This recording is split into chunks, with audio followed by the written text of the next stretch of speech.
Very good evening everyone, this is Seema, your polity educator. आज हम class 12 का chapter 8 पढ़ने वाले हैं। इसके पहले हम चैप्टर 1 to 7 पढ़ चुके हैं। अगर आपने वो चैप्टर नहीं पढ़े हैं तो पहले आप उन चैप्टर्स की वीडियो देख लीजिए, उसके बाद इस वीडियो को देखिए, आपको और अच्छे से समझ में आएगा। तो इस चैप्टर में हम बेसिकली पर्यावरण और प्राकृतिक संसाधनों के बारे में पढ़ने वाले हैं। तो पहले इस चैप्टर का मोटो क्या है ये समझ लेते हैं। जैसे कि चैप्टर के नाम से ही आपको पता चल रहा है कि पर्यावरण, दैट मीन्स एनवायरनमेंट।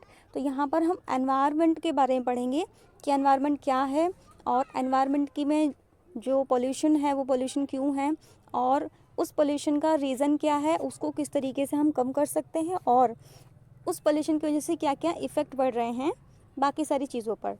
और इसके साथ साथ में हम नेचुरल रिसोर्सेज क्या हैं और एनवायरनमेंट के प्रदूषित यानी कि एनवायरनमेंट के पोल्यूटेड होने से ये जो नेचुरल रिसोर्सेज है इन पर क्या इफ़ेक्ट पड़ रहा है, इन पर क्या प्रभाव पड़ रहा है, इसके बारे में भी पढ़ेंगे। ठीक है।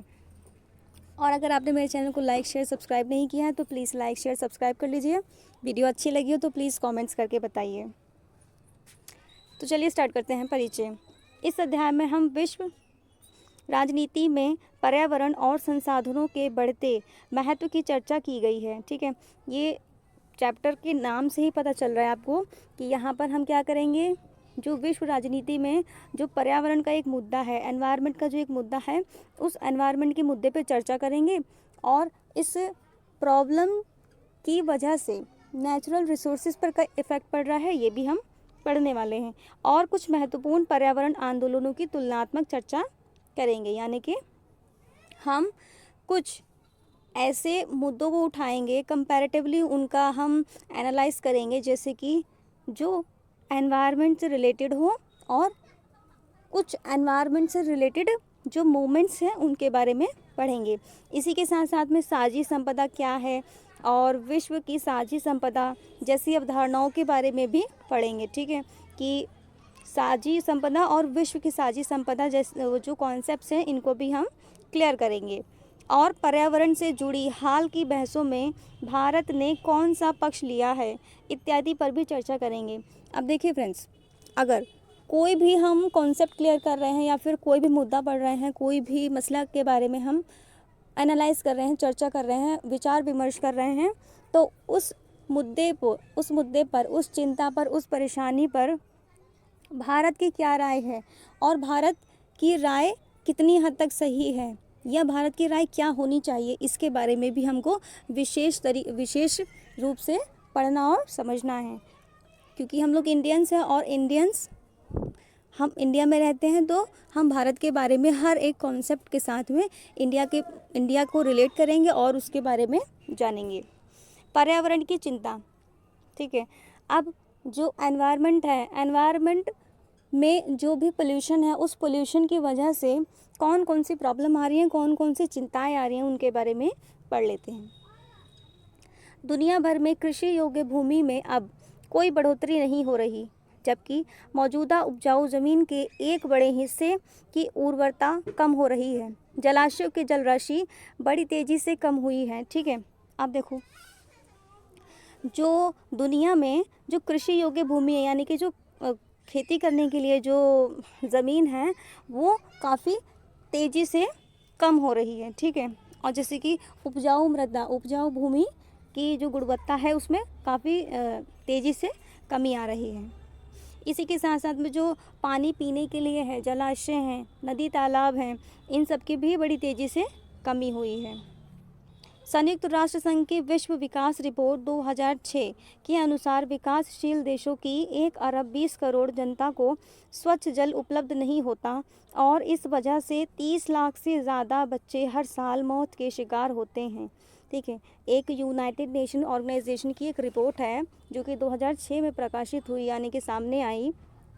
तो इस रिपोर्ट में बताया गया कि जो 30 लाख जनता ऐसी है जिनको पीने योग्य पानी नहीं मिलता, साफ़ पानी नहीं मिलता, और साफ़ पानी ना मिलने की वजह से उनको बीमारियां होती हैं और वो किसी न किसी बीमारी से ग्रस्त होकर मर जाते हैं, उनकी डेथ हो जाती है, मृत्यु हो जाती है। प्राकृतिक वन जलवायु को संतुलित रखने में मदद करते हैं, इनसे जल चक्र भी संतुलित बना रहता है, परंतु वनों की कटाई हो रही है और लोग विस्थापित हो रहे हैं। उन पर्यावासों का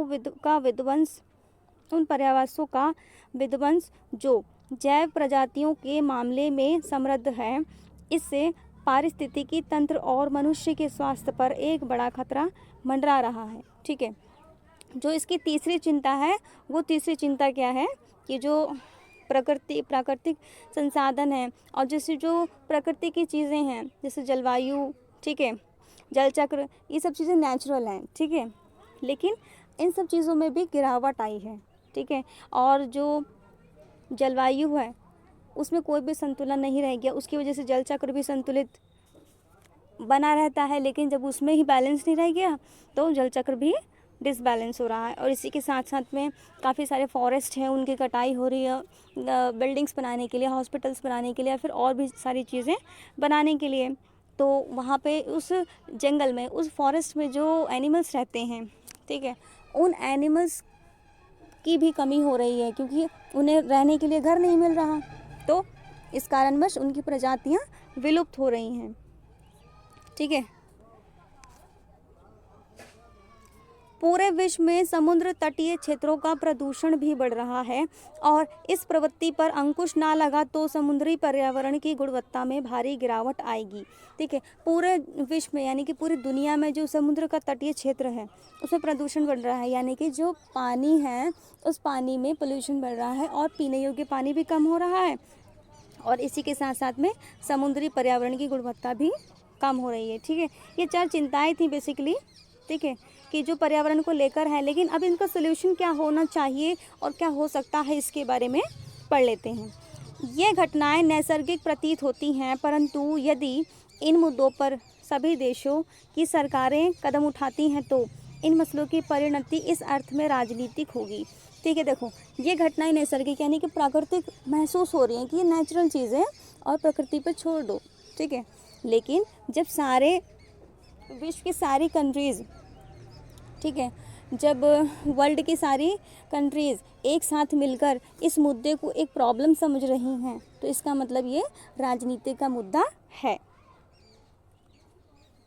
विश्व राजनीति में सवाल उठते हैं कि कौन पर्यावरण को नुकसान पहुंचाता है, इस पर रोक लगाने के उपाय करने की जिम्मेदारी किसकी है, धरती के प्राकृतिक संसाधनों पर किसको कितने इस्तेमाल का हक है। ठीक है, अब पर्यावरण तो प्रदूषित हो रहा है, लेकिन पर्यावरण को प्रदूषित करने वाला राष्ट्र कौन सा है, ठीक है, और किस राष्ट्र ने सबसे ज़्यादा पर्यावरण को प्रदूषित किया है, किसकी जिम्मेदारी सबसे ज़्यादा है, ऐसे सवाल भी उत्पन्न हो रहे हैं जिन पे कोई एक मत अभी नहीं हो रहा है, जिन पे विवाद बना हुआ है। इन सवालों के जवाब बहुधा इस बात से निर्धारित होते हैं कि कौन देश कितना ताकतवर है। ठीक है, अब देखिए, ये जो सवाल सामने आ रहे हैं कि किसका कितना अधिकार है और किसने कितना यहाँ पर डिस्ट्रॉय किया, नष्ट किया है पर्यावरण को, और किसने ज़्यादा प्रदूषित किया है, ठीक है, किसने पोल्यूशन ज़्यादा बढ़ाया है। तो इस पोल्यूशन को बढ़ाने के लिए जो जिम्मेदार हैं उन पर तो एक मत नहीं हो रहा है, लेकिन फिर भी इन सवालों के जवाब में कुछ बातें निर्धारित हैं कि कौन सा देश कितना ताकतवर है। ठीक है, अब जो देश जितना ताकतवर है उसकी ताकत के अनुसार उसके प्रदूषण करने की क्षमता को यहाँ पर दर्शाया गया है। वैश्विक मामलों से सरोकार रखने वाले एक विद्वान समूह क्लब ऑफ रोम ने 1972 में लिमिट्स टू ग्रोथ शीर्षक से एक पुस्तक प्रकाशित की। ठीक है, अब देखिए, वैश्विक मामले यानी कि जो पूरी वर्ल्ड को लेकर के, ठीक है, मुद्दे हैं, पूरी वर्ल्ड के साथ में, मतलब वर्ल्ड की सारी कंट्रीज़ की प्रॉब्लम्स हैं जो उनसे रिलेट करने वाले एक विद्वान हैं। ठीक है, विद्वान का मतलब समूह है विद्वानों का, यानी ग्रुप है जिसको बोलते हैं हम क्लब ऑफ रोम। इन्होंने 1972 में लिमिट्स टू ग्रोथ नाम का एक टाइटल दिया, एक बुक को पब्लिश किया। उस बुक में क्या कहा गया, आगे पढ़ते हैं। यह पुस्तक दुनिया की बढ़ती जनसंख्या के आलोक में प्राकृतिक संसाधनों के विनाश के अंदेशे को बड़ी खूबी से बताती है। ठीक है, अब इस बुक में क्या कहा गया है कि जो जनसंख्या इंक्रीज़ हो रही है, जो पॉपुलेशन बढ़ रही है, इस पॉपुलेशन के बढ़ने के क्या क्या रीज़न तो हैं ही। इसी के साथ साथ में इस पॉपुलेशन के बढ़ने की वजह से कौन कौन सी विनाश, ठीक है, नेचुरल रिसोर्सेज के कौन कौन से विनाश हो सकते हैं। संयुक्त राष्ट्र संघ पर्यावरण कार्यक्रम, यूनाइटेड नेशन एनवायरनमेंट प्रोग्राम सहित अनेक अंतर्राष्ट्रीय संगठनों ने पर्यावरण से जुड़ी समस्याओं पर सम्मेलन कराए, ठीक है। अब यूनाइटेड नेशन की जो एक संस्था है, कार्यक्रम है, यूनाइटेड नेशन का एक कार्यक्रम है जो कि पर्यावरण को लेके सारी मतलब यहाँ पे प्रॉब्लम और मुद्दे रखे जाते हैं। उन्होंने क्या कहा है, इन समस्याओं पे एक सम्मेलन कराया जो कि 1992 में हुआ, जो कि 1992 में हुआ। अब पढ़ते क्या है। 1992 में संयुक्त राष्ट्र संघ का पर्यावरण और विकास के मुद्दे पर केंद्रित एक सम्मेलन ब्राज़ील के रियो डी जेनेरियो में हुआ। बच्चों, एग्ज़ाम के पर्सपेक्टिव से, आपके नॉलेज के पर्सपेक्टिव से, आगे आप कोई कम्पिटिटिव एग्ज़ाम दोगे उसके पर्सपेक्टिव से, ये रियो डी जेनेरियो का जो सम्मेलन है जो कि 1992 में हुआ, बहुत बहुत बहुत ज़्यादा इम्पॉर्टेंट है। It is very important, okay. तो आपको इस सम्मेलन को हमेशा याद रखना है, ठीक है। इसे पृथ्वी सम्मेलन, अर्थ समिट कहा जाता है और इसके दूसरा नाम क्या है, पृथ्वी सम्मेलन, ठीक है। अब जब आप थोड़ी बड़ी क्लास में आओगे, अभी तो हो बड़ी क्लास में, लेकिन इसके बाद जब आप इसको और अच्छे से पढ़ोगे डिटेल में, तो वहाँ पे पहला पृथ्वी सम्मेलन, दूसरा पृथ्वी सम्मेलन करके भी आपको इसके जितने भी समिट्स हुए, जितने सम्मेलन हुए, उनके बारे में आपको और अधिक जानकारी प्राप्त होगी। इस सम्मेलन से 5 साल पूरे 1987, ठीक है, मतलब कि 1992 में ये हुआ सम्मेलन, इससे 5 साल पहले ही यानी कि 1987 में आवर कॉमन फ्यूचर, ठीक है, शीर्षक बर्टलैंड रिपोर्ट छपी थी, ठीक है। 1987 में एक रिपोर्ट छपी थी, आवर कॉमन फ्यूचर, यानी कि हमारा सामान्य भविष्य क्या होगा, ठीक है, जो कि बर्टलैंड रिपोर्ट छपी थी, जिसमें बताया गया था कि विश्व के दक्षिणी हिस्से में औद्योगिक विकास की मांग ज़्यादा प्रबल है, ठीक है, ठीक है। तो जो विश्व का दक्षिणी हिस्सा है वहाँ पे औद्योगिक विकास की मांग ज़्यादा प्रबल क्यों है, क्योंकि वो विकसित राष्ट्र हैं, धीरे धीरे ग्रो कर रहे हैं, तो उन्हें भी काफ़ी सारी इंडस्ट्रियलाइजेशन करना है, औद्योगिकरण करना है, इसलिए औद्योगिक विकास की मांग वहाँ पर ज़्यादा है। रियो सम्मेलन में यह बात खुलकर सामने आई कि विश्व के धनी और विकसित देश यानी उत्तरी गोलार्ध तथा गरीब और विकासशील देश यानी दक्षिणी गोलार्ध पर्यावरण के अलग अलग एजेंडे के पैरोकार हैं, ठीक है। और इस रिपोर्ट में ये भी बताया गया, ठीक है, इस रिपोर्ट में कहा गया था कि जो दक्षिणी गोलार्ध के लोग हैं वो औद्योगिक विकास की मांग कर रहे हैं कि औद्योगिक विकास होना चाहिए, जबकि जो उत्तरी गोलार्ध के लोग थे वो औद्योगिक विकास कर चुके थे, वो विकसित राष्ट्र हैं, ठीक है। और यहाँ पर जो विकसित राष्ट्र और जो विकासशील राष्ट्र हैं उनकी अलग अलग जिम्मेदारियाँ होनी चाहिए। इस रियो डी जेनेरियो सम्मेलन हुआ, इसमें साफ किया गया।